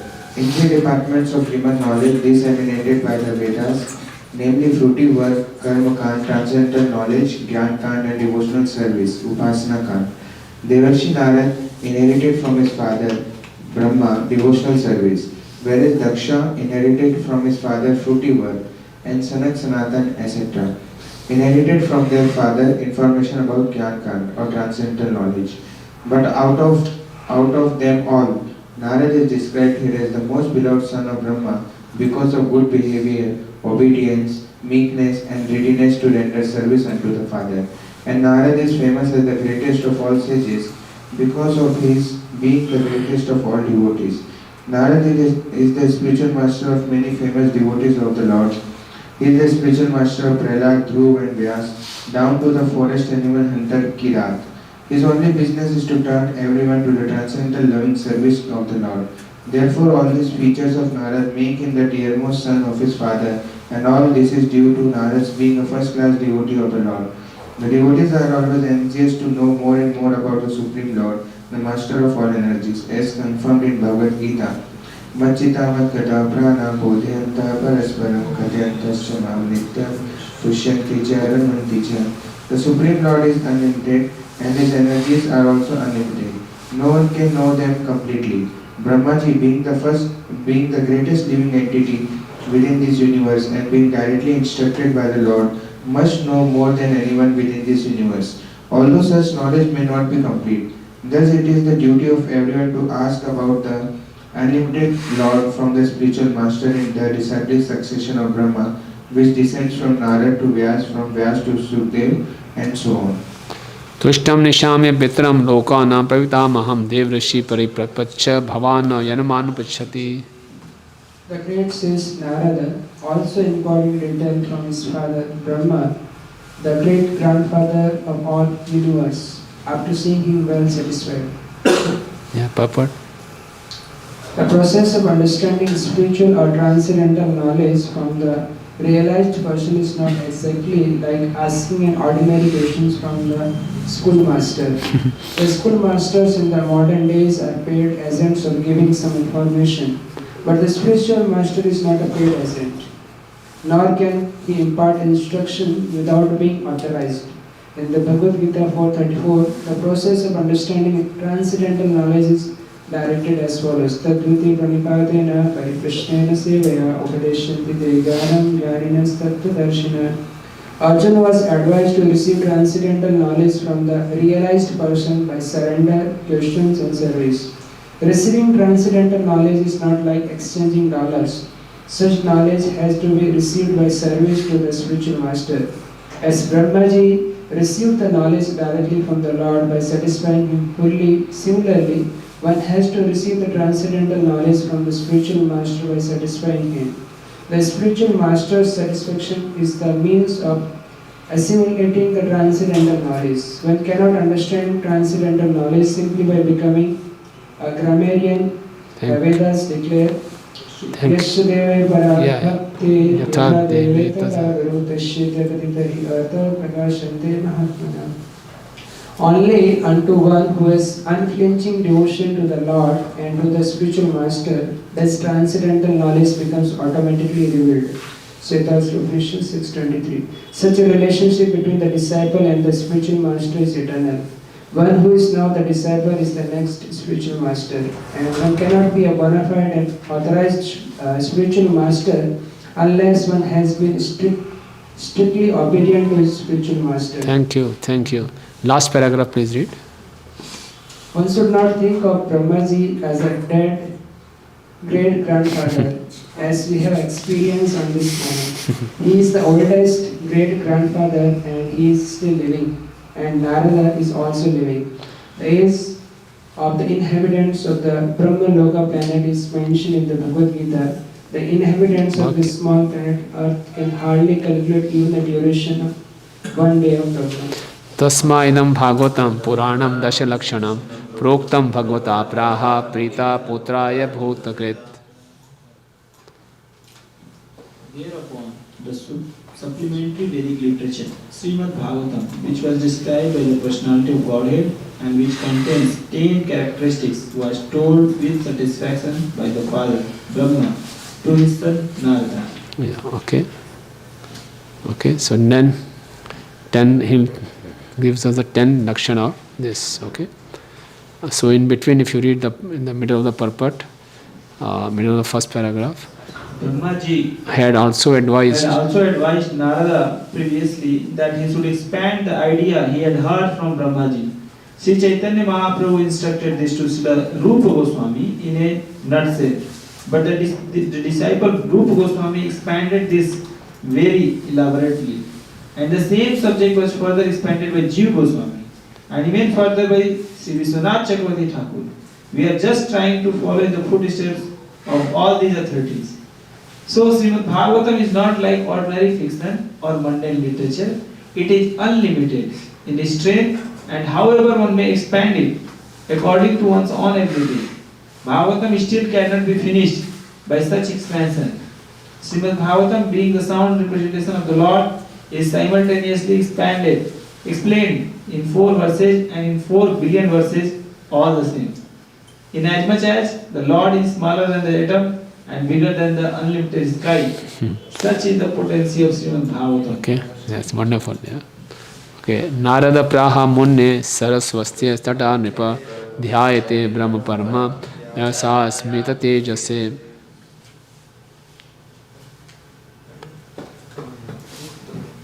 In succession, O king, the great sage Narada instructed Srimad Bhagavatam unto the unlimited path Vyasadeva, who meditated in devotional service upon the Supreme Personality of Godhead. That's absolute. Okay. Yeah. Yadutaham tvaya prishto vairajat purushadhidam yatha sa tyadopakhyaste prashnan anyascha krishnasha. Okay, your question as to how the universe became manifested from the gigantic form of the personality of Godhead, as well as other questions, I shall answer in detail by explanation of the 4 verses already mentioned. Okay, yes, that's all. Okay. Now, up to now, Brahmaji's all the 4 questions have been answered, and Parikshit Maharaj only 2 questions have been answered. Remember what were questions of Parikshit Maharaj? First question was what? How living entity comes in contact with the body, and second question was, what is the difference between the body of the Lord and the Lord. So that has been answered by referring to this Chatushloki Bhagavatam. Okay? And this is the difference. The Lord's body is altogether transcendental, even if he comes to the material world, and the Jiva has to come out of this material world by practice of Bhakti Yoga. So there is a difference. Now again Parikshit Maharaj asked about the Virat Roop. Okay? So now that Virat Roop will explain, but before that Brahmaji had promised Narad Muni that I will tell you about the 10 Lakshana of Bhagavatam Puran, which Lord has told me, it has 10 Lakshana. Okay? So the 10th chapter has 2 parts, the 10 characteristics of Bhagavatam and the Virat Roop. Right? Okay. Shuka uvacha ata sargo visargascha sthanam poshanam otaya manvantarisha nukatha nirodho mukti ashraya. Please. In the Srimad Bhagavatam, there are 10 divisions of statements regarding the following: the creation of the universe, sub-creation, planetary systems, protection by the Lord, the creative impetus, the change of Manus, the science of God, returning home back to Godhead, liberation, and the sum of bonum. Dashamasya vishuddhyartham navana meha lakshanam varnyanti mahatmana shutena arthencha anjasa. To isolate the transcendence of the sum of bonum, the symptoms of the rest are described sometimes by Vedic evidence, sometimes by direct explanation, and sometimes by summary explanations given by the great sages. Now other Mahapurana also has 10 characteristics. All the Mahapuranas, any literature to be called as, to be categorized as Mahapurana has to have these 10 subject matters. Then what is the difference between other Mahapuranas and this Bhagavatam? In the Bhagavatam, the other 9 topics are there to glorify the 10th topic, that is Ashraya. Okay? So all the 9 topics are there to glorify the 10th topic. Okay, like we have in our altar Radha Madan Mohanji. Okay, Radha Madan Mohanji, as such, they are beautiful, very beautiful. But we can appreciate the beauty of Radha Madan Mohan, they are focus lights. Okay, and the focus lights, if focus lights are properly put, then we can appreciate more the beauty of Radha Madan Mohan. Similarly, Bhagavatam, Krishna is the Ashraya Tattva, but we can appreciate Krishna, we can take shelter of Krishna. That's why the 9 cantos are there first. The other subject matters are there. Okay?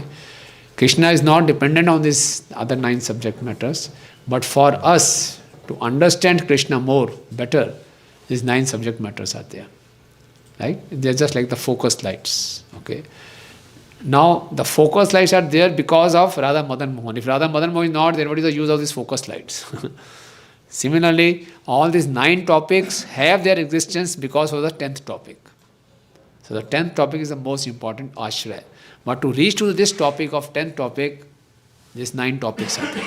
Ata sarga visargascha sthanam poshanam otya manvantare chanukatha nirodha mukti ashraya. Okay, that is the difference between other Mahapuranas and Srimad Bhagavatam. Right? So the other Puranas also describe 10 topics. Yeah. So they do not focus on. Yeah. They do not focus on Supreme Personality of God. They don't.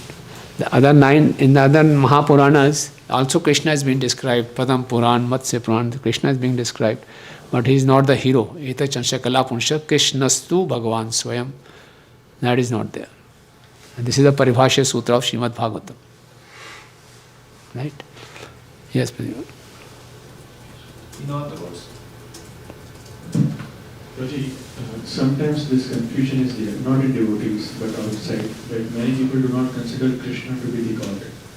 Some consider Vishnu, some consider Lord Shiva, some consider Surya. This Panchopasana system is also there. So they say in other scriptures also, in other Puranas, other scriptures, those personalities are considered to be the supreme. So what is our Vaishnava way? Like we know our philosophy, they are the incarnations and demigods kind of thing.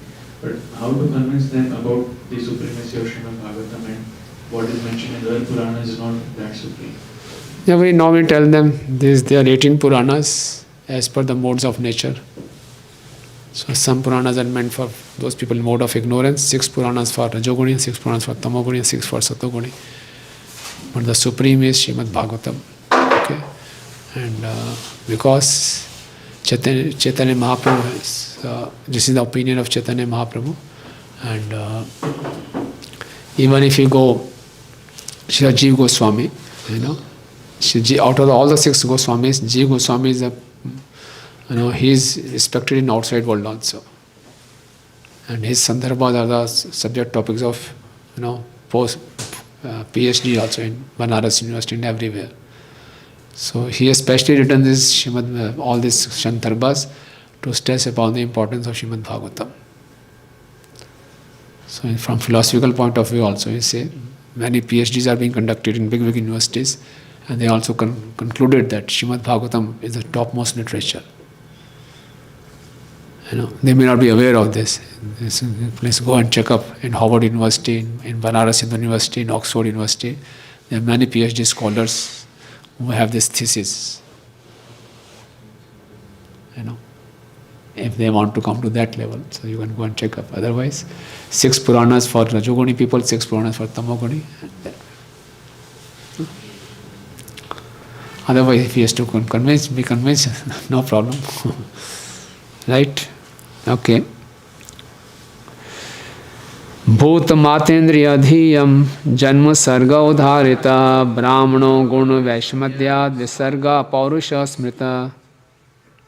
The elementary creation of 16 items of matter, namely the 5 elements fire, water, air, earth, air and sky, sound, form, taste, smell and touch, and the eyes, ears, nose, tongue, skin and mind. It is known as a third, whereas the subsequent resultant interactions of the modes of material nature is called visarga. Now he is explaining each characteristic separately. Sarga is creation of the elements, visarga is the creation of the bodies. Okay? Sarga visargascha. Okay? Then Sthir Vaikuntha Vijaya Poshanam Tadanugraha Manmantrani Sadharma Otaya Karma Vasana. Yeah. The right situation for the living entities is to obey the laws of the Lord and thus be in perfect peace of mind under the protection of the Supreme Personality of Godhead. The Manus and their laws are meant to give right direction in life. The impetus for activity is the desire for fruitive work. Yeah. So, it is said, Sthiti Vaikuntha Vijaya. So, Sthiti means the condition of the jivas. Okay? So, right constitutional position of the jiva is to glorify the Lord of Vaikuntha. You know? The abode of the Lord is also called Vaikuntha, and Lord is also called Vaikuntha. So, Sthiti Vaikuntha Vijaya. The right condition for the jiva is to proclaim the victory of Vaikuntha, Lord. And this also says Sthiti Vaikuntha Vijaya means the Lord is the supreme. Lord is superior to Brahma and Shiva. Okay? That is Sthiti Vaikuntha Vijaya. His Sthiti is that he is the topmost. Okay? Third meaning of Sthiti is that Lord, the Sthiti is covered in the 5th canto, planetary system. Even if we are not serving the Lord has provided appropriate place for all conditioned souls. Okay? All these 10 topics are discussed in all the 12 cantos. But still our Acharya said that Sthiti, Sarga Visargascha. The Sarga starts from 3rd canto. 3rd canto is meaning mainly with Sarga, and the 4th canto is Visarga. Visarga means all Prajapatis, Daksh Prajapatis creation, all those are Visarga. Sarga Visarga, Sthiti. Sthiti comes in the 5th canto. All the cosmology. You know. Poshanam. Poshanam ad anugraha. Poshanam means how Lord is nourishing the devotees. To what extent the Lord can go to protect his devotees. That comes in the case of Ajamil. Okay? Seeing the Lord's compassion, the devotees feel nourished, encouraged in devotional service. Oh, the Lord is so great. Just by taking one name, Lord came and protected him. So we feel nourished. That is Poshana. Okay? That is mainly covered in 6th canto. So Sthiti, what is that? Poshana, Uti. Uti comes in 7th canto. Uti means impetus to work. That means our vasanas, our impressions. Okay, we all are driven by our sanskaras to work. Sanskaras make us decide to reject or accept anything. You know, because of our old sanskaras, we accept certain things or we reject certain things. So Hiranyakashipu and Prahlad, extreme impressions.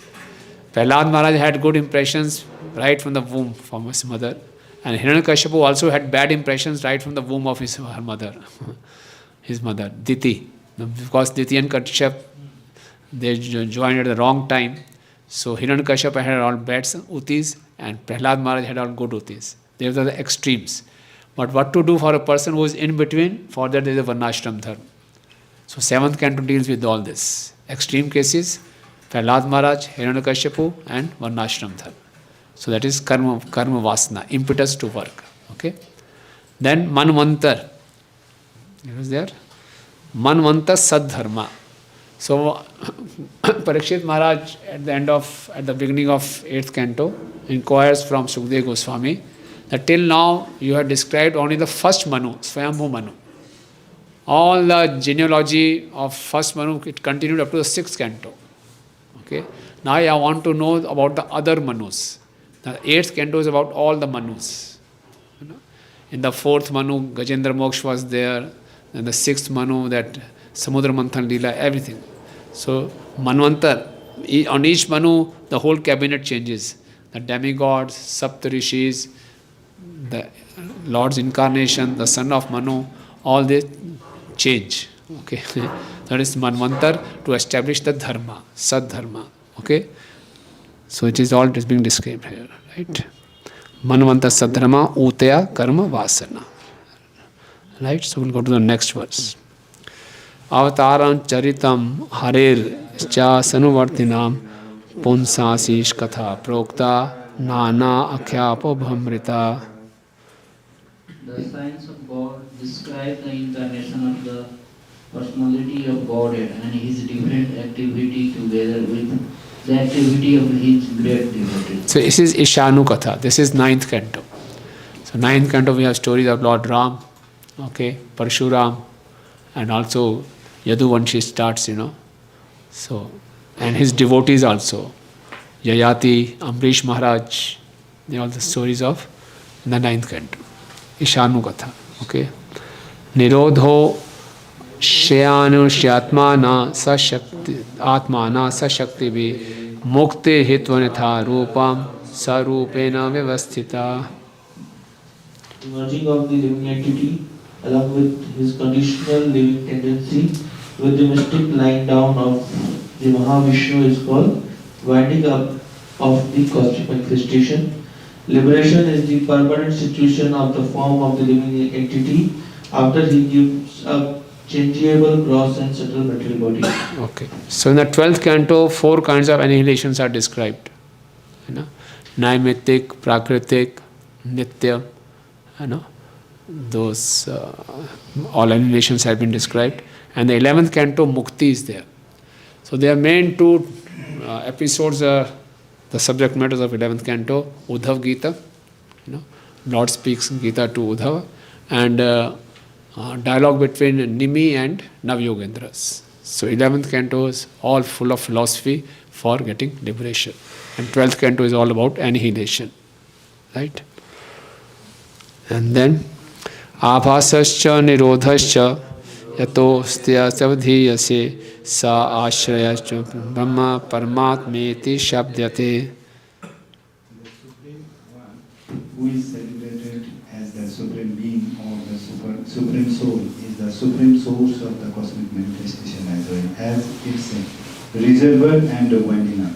Okay. Thus he is the supreme fountainhead, the absolute truth. Yeah, you can read the commentary of Vishnu Thakur here. In the time. Having described the nature of the 9 topics by indicating their subject, the Supreme Lord is described as the one shelter of this in this verse.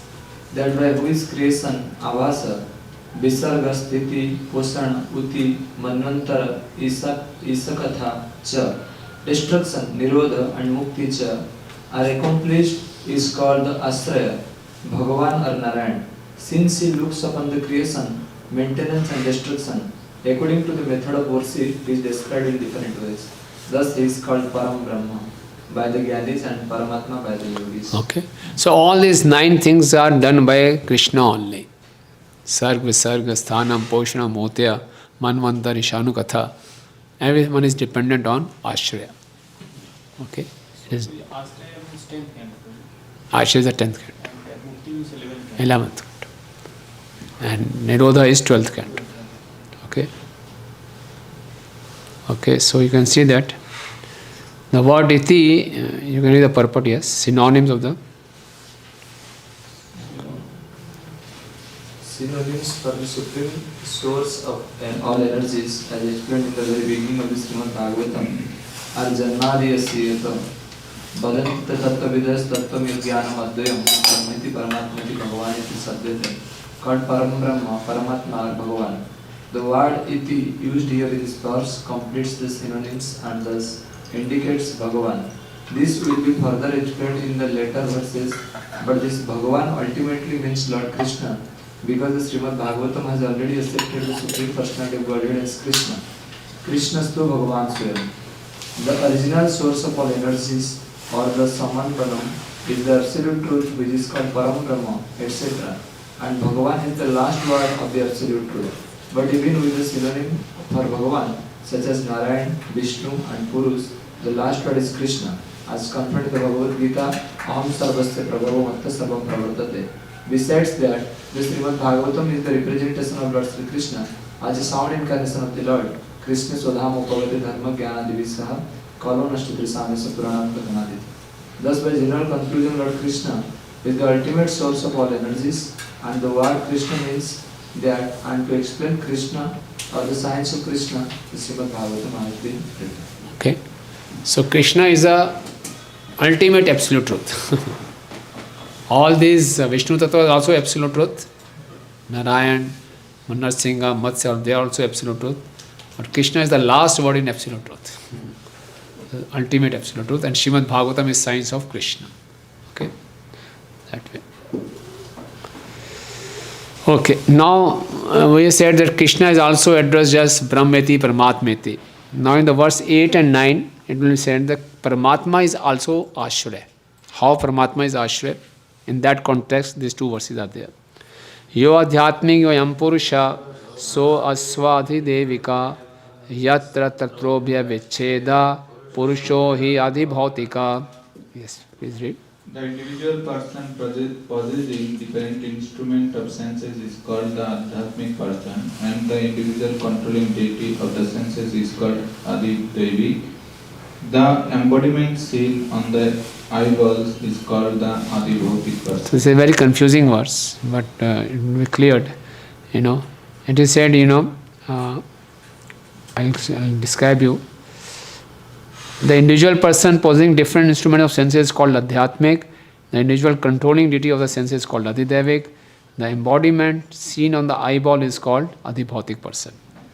Okay, and actually there are no entities like Adhyatmic Purush, Adhidevik Purush, Adhibhautik Purush. Purush being referred to is a living entity. A living entity is a Prakriti. Okay. But he is being addressed as a Purush out of sarcasm because we are trying to be Purush. Okay. So when we are trying to be Purush, we are given this gross body and subtle body. So if you see from that angle, we have 2 coverings. Subtle covering of subtle body and gross covering, this. But the other way of looking at the covering is there are 3 coverings. Adhibhautik, Adhidevik and Adhyatmic. What are those? It is said the embodiment seen on the eyeball is called Adhibhautik person. So this gross body, this gross sense organs through which we enjoy the material world is called Adhibhautik. That means the sense of proprietorship. I am the proprietor of this body. I see a beautiful woman, I am enjoying through these eyeballs. Okay, but these eyeballs are getting the strength to see because in the subtle body there is an eye sense of eye. Okay, that sense of eye is there. Eye is there. Actually, the sense eye is there in the subtle body. All the senses, knowledge acquiring senses are in the subtle body. These are just the covering. So this is the adhibhautik covering, and behind this adhibhautik covering is the adhyatmic covering. That is the subtle sense. Okay, so that is the that is Prabhupada's writing as different instruments of adhyatmic person. So that is enjoying. Through the eyes we enjoy.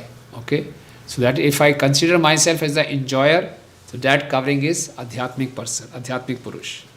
But that eye is getting the power to see from a sense devta, controlling deity of the eye. So that is called adhidevik purush. Getting the point? The living entity has three coverings.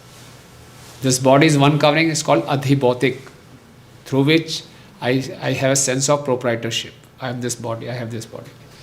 The body enjoys through senses, that is adhyatmic, the subtle body. Okay, it is controlled by sense devta, that is adhidevik. Okay, in a sense there is no purush, there is no adhyatmic purush, there is no adhidevik purush, there is no adhibhautik purush. But all the purpose of these three purushas is to facilitate our enjoyment, to give the living entity a false sense of enjoyment. So there are three coverings. Clear?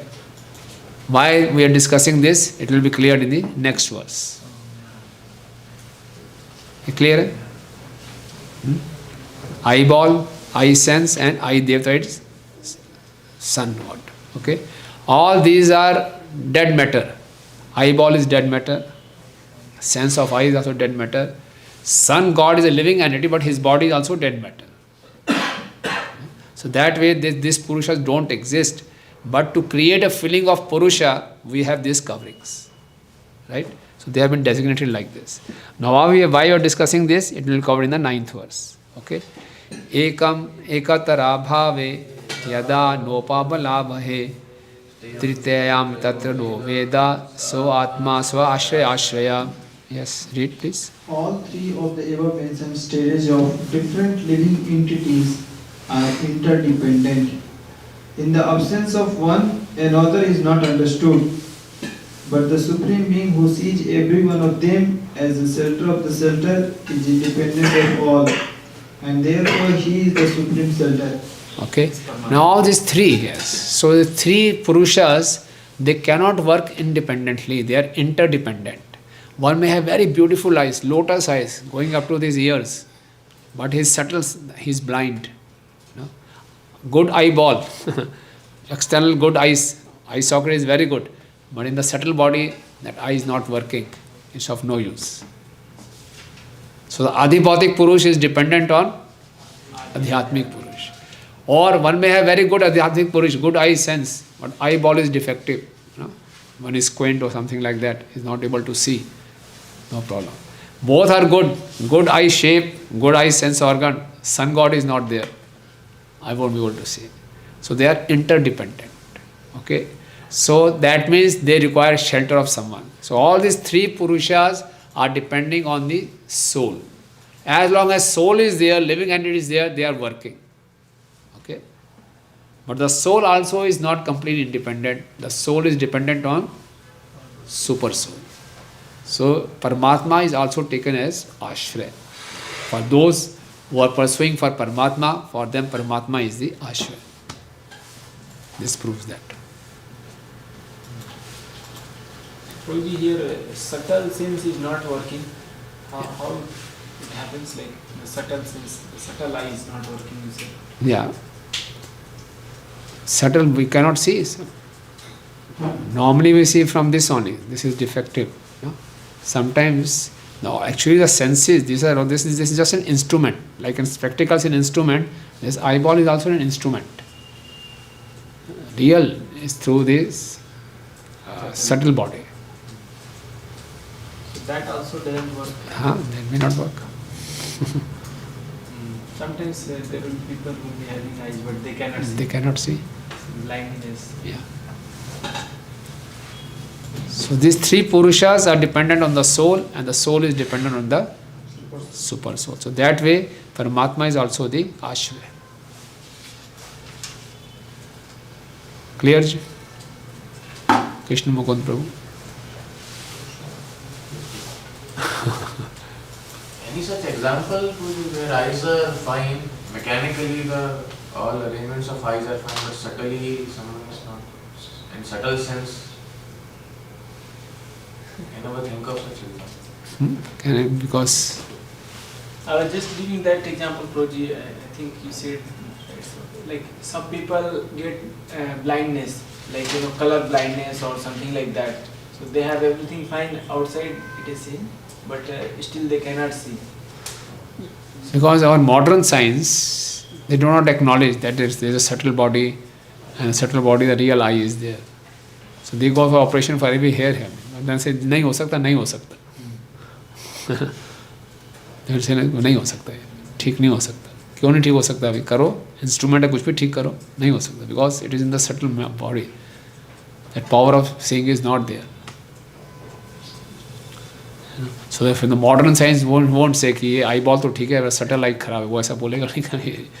He is not aware of that. Because knowledge acquiring senses are in the subtle body. That's why normally we don't hear of such things. कि आपकी subtle eye defective है. We don't hear that. Yes, Prabhu. The sun god is the controlling deity of Yeah. his eye. Yeah. Sometimes it is mentioned that in astrology also that your Surya is weak. Yeah. That's why you are unable to see properly. Yeah, yeah, So exactly. you worship Lord. Yes. Yeah. So we are interdependent. Yeah, we are interdependent. Because of His mercy, we are able to see. But the sun god is not fully independent. No. And that's a pose that keeps on changing. That's not eternal. So he is dependent on the soul, presence of the soul, living entity, And the living entity also is not independent. So living entity is dependent on, because how we can prove that living entity is not independent?